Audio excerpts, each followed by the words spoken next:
Depuis cette période de ténèbres, alors que le rayonnement de la lumière qui illuminait la première Église avait, dans une certaine mesure, été obscurci, le Saint-Esprit a continué de recouvrer la vérité perdue par un instrument, puis par un autre, jusqu'à ce que tout le corps de la vérité ait été recouvré par l'Église.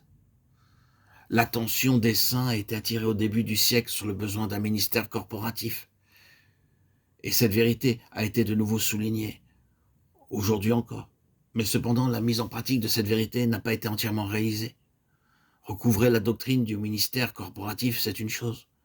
La réalité du ministère corporatif exprimée par la vie de l'Église en est une autre. Puisque c'est notre privilège d'être les héritiers des grandes richesses qui ont été recouvrées durant les quelques siècles passés. Nous qui vivons dans ce 21e siècle, nous devons assumer la responsabilité qu'un tel héritage suscite en nous.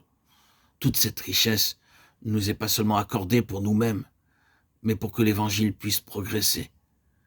L'héritage du corps tout entier de la vérité nous met au défi d'un ministère corporatif qui contienne chaque aspect de la vérité. Lorsqu'un ministère corporatif aura été pleinement constitué, nous croyons qu'il conditionnera le retour du Seigneur. Ce n'est pas seulement la proclamation de la vérité tout entière qui est nécessaire aujourd'hui, mais c'est la manifestation de la réalité spirituelle qui exprime la vérité. Et cela ne peut se réaliser qu'uniquement lorsque nous permettons au Seigneur de nous attirer dans le flot puissant du courant de l'Esprit. Dans l'Ancien Testament, nous voyons que lorsque Dieu est satisfait, il n'y a pas de stérilité. Il est dans le dessein de Dieu d'avoir une semence, une postérité spirituelle. C'est pourquoi, dans aucune génération, il n'a toléré que cette lignée soit interrompue, car la réalisation de son dessein suppose la préservation de cette semence. C'est pour cette raison que nous sommes dépendants de nos ancêtres spirituels.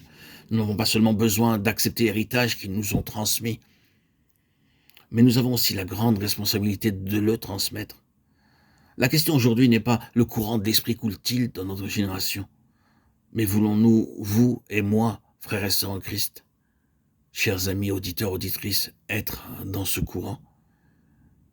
Ah, si nous ne répondons pas aux exigences du dessein de Dieu dans ce temps présent, il en trouvera d'autres qui le feront.